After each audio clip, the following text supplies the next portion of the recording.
Hi, I'm Carl Franklin. You know, there are a lot of improvements to ASP.NET Core in .NET 6, but one of the coolest features that will definitely affect your job as a Blazor developer is the minimal API feature. The new language features of C# 10 allowed the ASP.NET team to reimagine how the configuration of services in the pipeline work, and then they went one step further to let you map endpoints without having to create specific controllers. Sure, you can still create MVC controllers if you want to, but now you have an option that greatly simplifies the task. In this episode of Blazor Train, I'll show you how it works in an empty ASP.NET Core project, and then being able to access those endpoints from Blazor Server and Blazor WebAssembly applications. And that's all coming up right now, right here on Blazor Train. Blazor Train.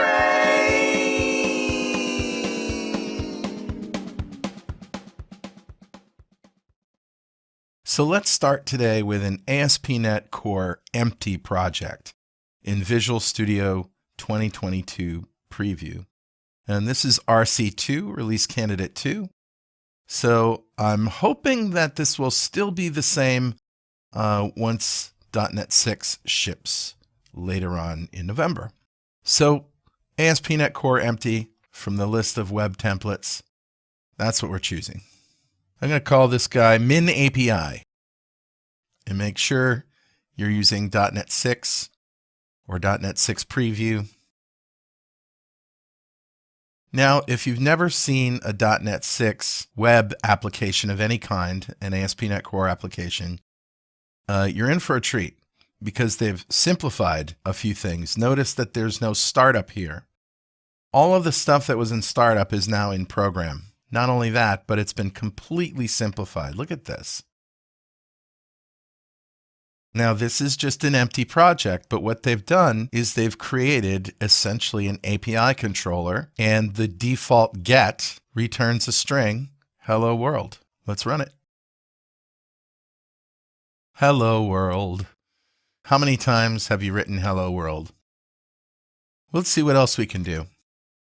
Here I've got a parameter, name, and I'm passing the name to my get, and I'm returning hello name. So if I say nothing, I'm going to get hello world, but if I specify a name in the URL, I'm going to get hello in that name. It gets better. So you see that? I'm just going to say Carl at the end of the URL, and hello Carl, whoop-de-doo. So as I told you, program takes over the place where startup lets you add services. And that's going to happen right here.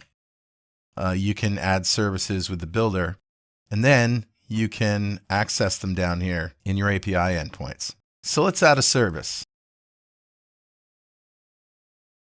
A very simple service.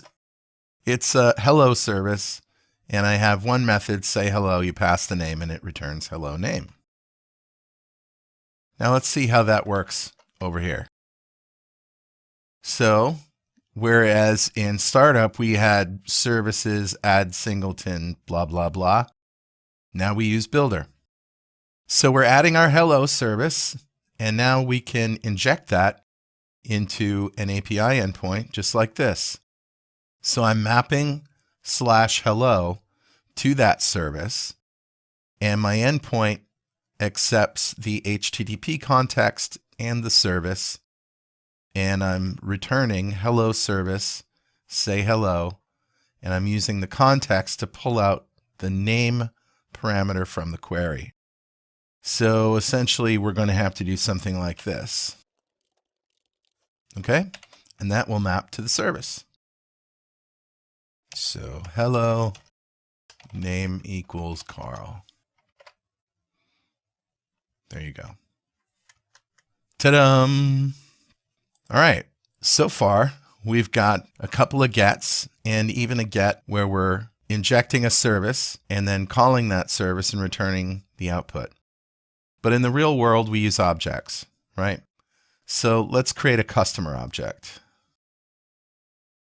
And I'm going to make it even cooler by making this a record.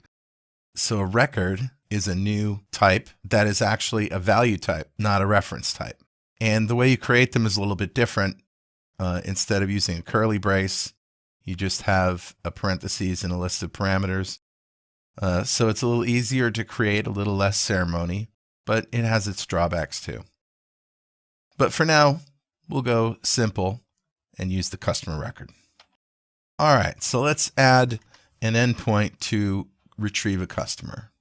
So we're mapping /customer, no parameters, to return a new customer with the name Isadora Jar and the email isadora@jar.com. So let's see what happens. /customer. So if we were calling this from a client, and we would return an object or a record, customer. And there it is in JSON format. All right, let's get beyond get. What if we want to post? Well, guess what? There's a map post. I'll make some room right there. So now if we post a customer, now we can do whatever we want with it. Save it to a database, whatever. I'm going to put a breakpoint right there. And now we're going to add a new project to test it out. So I'm going to add a console app. So here's my console app. What's a customer? Well, I have to either copy the customer record into the map API test console app, or I can just add a reference. So I'll do it the lazy way right now. There we go. Now the other thing we need is this magic number right here. So rather than configuring that, I'm going to just copy and paste it around. So let's find the port in the Min API web app launch settings under properties. You'll also notice that we're not using IIS by default, that we're using the Kestrel web server. So therefore, this is your port. 7213. And I'm going to leave that open just because I'm probably going to refer to it a couple of times. So now I have to make sure that both of these run at the same time.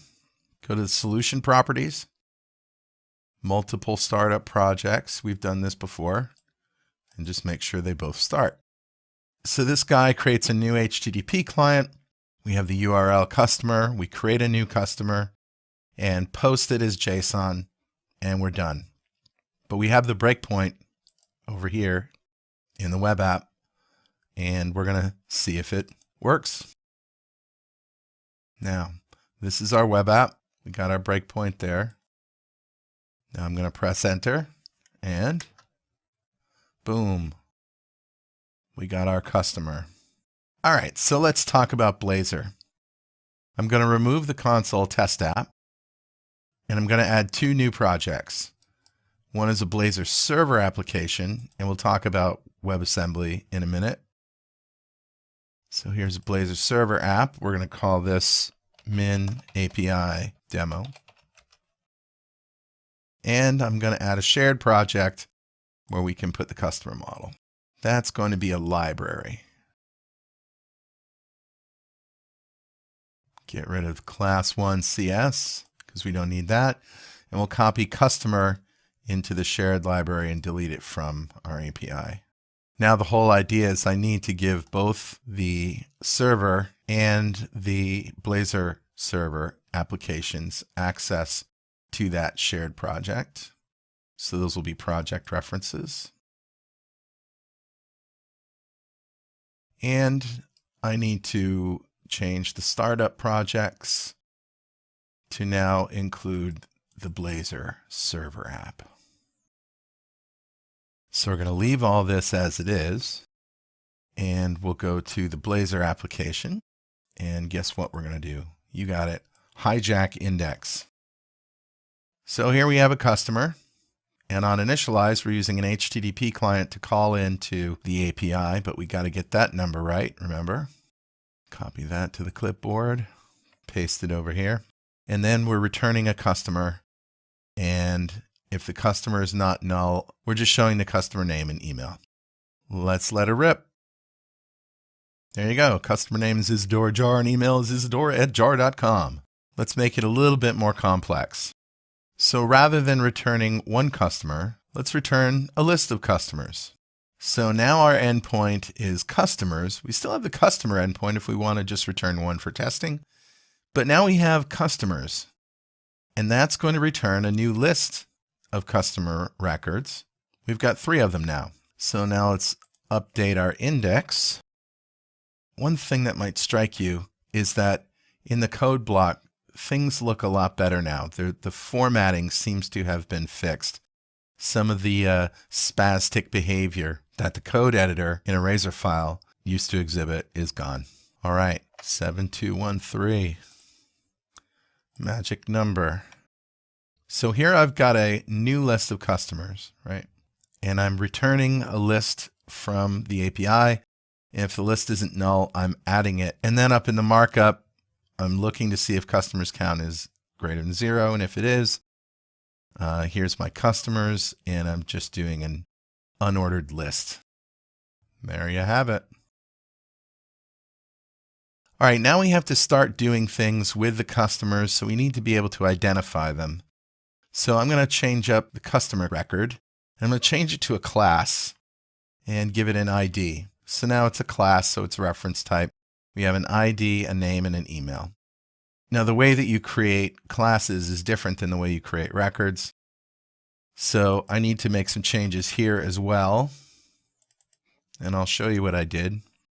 At the top, I've got a new list of customers, and I've created 3 customers with IDs, 1, 2, and 3. So ideally, this would come out of a database, but for the demo, this is going to work. Then I have all my hello world, my service, my get customer, and customers. Rather than creating all the customers here, it's just going to return my customers. And if I get a single one, it'll just return the first. Now in the map post, right, in my post endpoint, I've just added the customer to my customers list. All right, let's change up the index. So on initialized async, I'm going to call get customers. And the reason I move this out into a separate method is because I want to call it a couple of times. I want to call it first when we run, and I also want to call it after we post. Now, send new customer creates a new customer, and it sets the ID with this guy right here, this little get next ID. So all we're doing is pulling out the highest ID in the list and adding 1 to it. It's just a little hack for the demo. You generally don't need to do this. And my UI lists the customers as before, but now I have an input for the customer, the new customer, name and email, and the button that calls send new customer.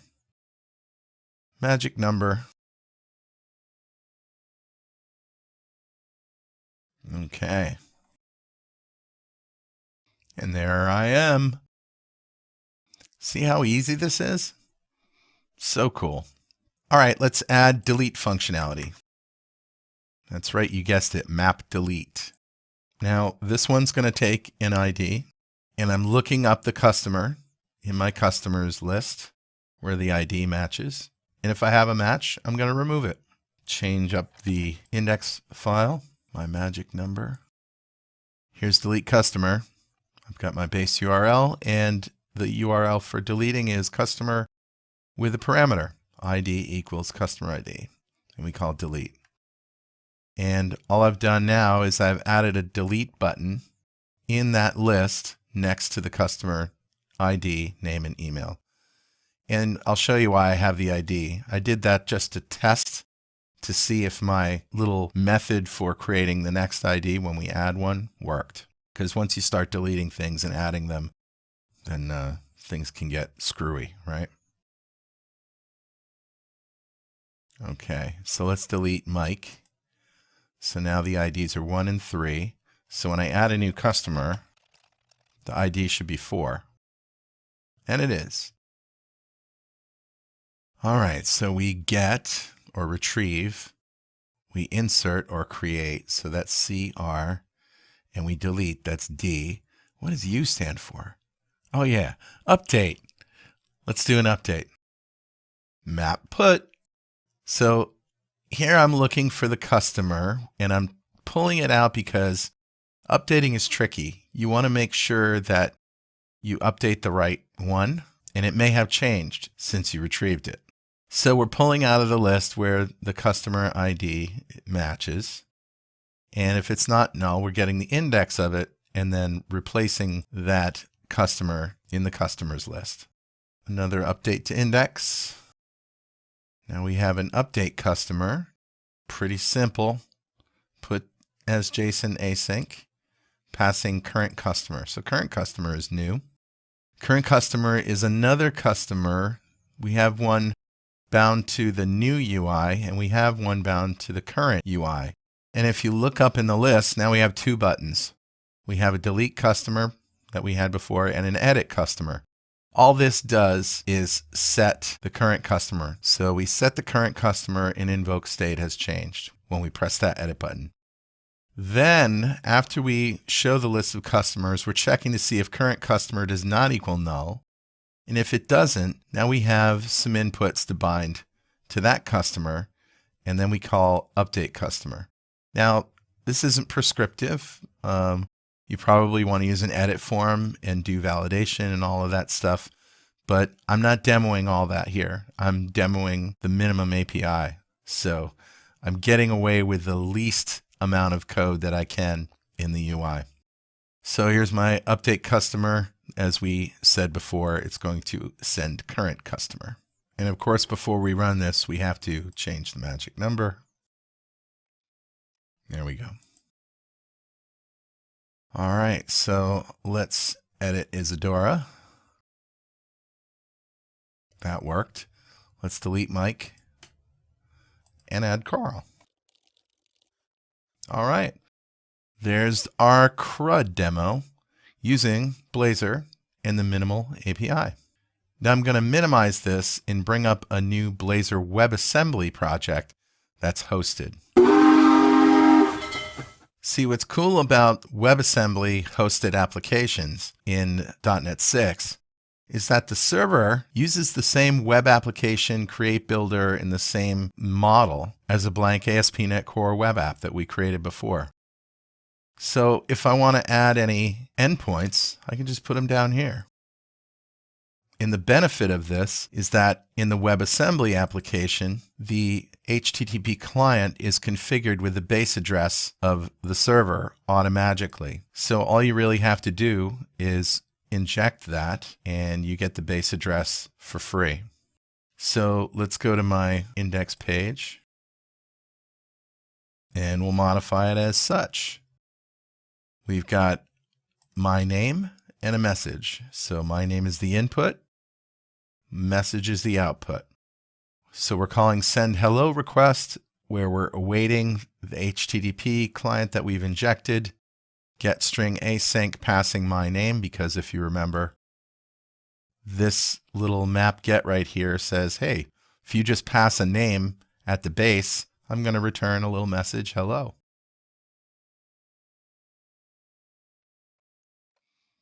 All right, so my name is Carl. Say hello. Hello, Carl. My name is Bugs Bunny. Hello, Bugs Bunny. You get the idea. So the reason that I wanted to start with Blazor Server is just because it's easier to debug and less headache. But now that you know how all this stuff works, you can just go to your host of your WebAssembly application and just start adding all your endpoints right there. All right, now let's go back to the other project. Okay, so in episode 58 of Blazor Train, I showed you how to use Dapper for fast access to SQL servers on the back end. We're going to modify our application to access the Chinook database, which I've got installed over here in LocalDB. And to install this database, you can either just Google Chinook sample database and download the SQL file and execute it against a new database over here in LocalDB. Or if you want, you can go back and watch the Dapper episode, and there's specific instructions. Also, in blazortrain.com, the downloaded code for this episode, 62, contains the SQL script for the Chinook database. So I'm not going to do a complete repeat of everything that I did in the Dapper demo. I'm not going to explain it all, but I am going to use the same files and the same methods to access the database. So we're going to start over here on the API with an iRepository interface. All right, and while we're at it, let's add some things to this project. This is all the packages that I used in the Dapper project on the server. Okay, let's add a Dapper repository and my Dapper SQL helper. And this gives you update and insert statements. Now we're going to access the database by creating a connection string. This is my local DB. Now the shared project, because our model is going to use data annotations from the Dapper contrib project, we need to add that reference.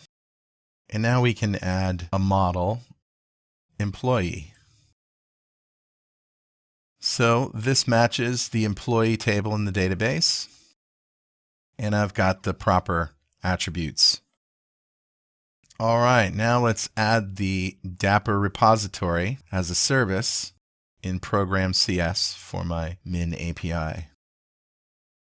So a Dapper repository of employee, and we're going to use the connection string from app settings.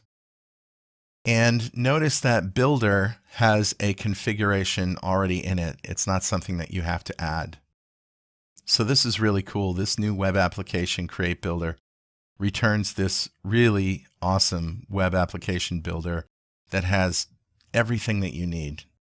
There's more to say about configuration in .NET 6, and we'll talk about that in an upcoming episode. All right, now it's a matter of simply adding the Chinook endpoints.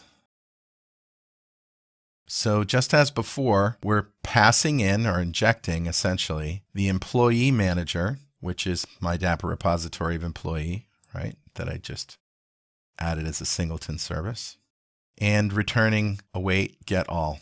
Now, if you're going to add parameters, add them as the first parameter. For example, when I'm posting or inserting an employee, I want the employee or any arguments that I'm passing to go first, white space.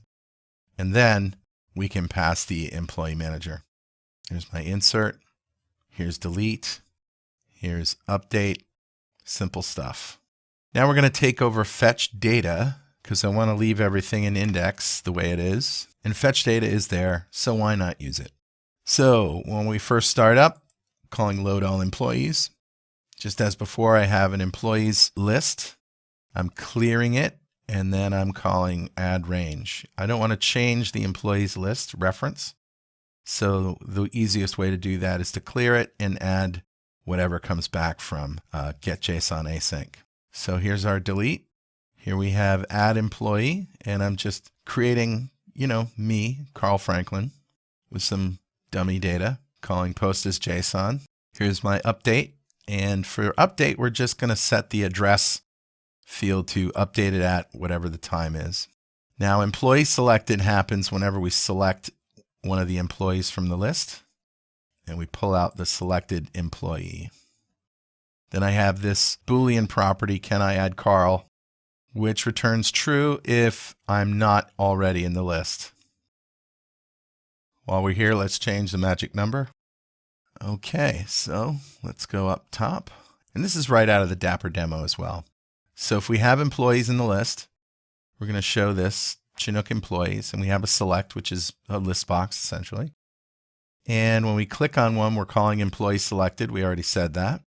Then we're going through the employees.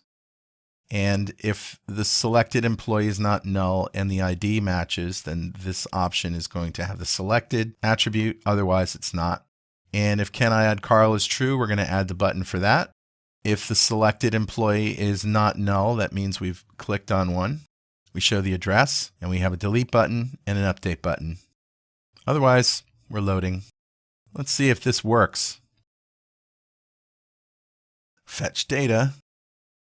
All right, there we go. So we can click on any one of these. And let's update Jane. You can watch her address right there. Updated, very good. And just to prove that, yes, this is the database, we can go away and come back. Jane Peacock is still updated. Let's add Carl. Now you can see my Add Carl button went away. Let's update Carl and delete Carl. And there you have it, full circle. Now back to you in the studio, Carl. So I hope you learned a few things today. I'm very excited about .NET 6, C#, 10, and the future of Blazor and Maui. And if you're as interested in writing mobile apps with Maui using Blazor as I am, you want to keep your eyes on our sister show, the .NET Show, at the.netshow.com. I've already started building Maui apps with Blazor over there. Keep in the loop by subscribing to my Twitter account, @CarlFranklin, or at DevExpress's Twitter account, @DevExpress. Hey, thanks for riding the rails with me today. This is where I jump off. I'll see you next time. Blaze a trail.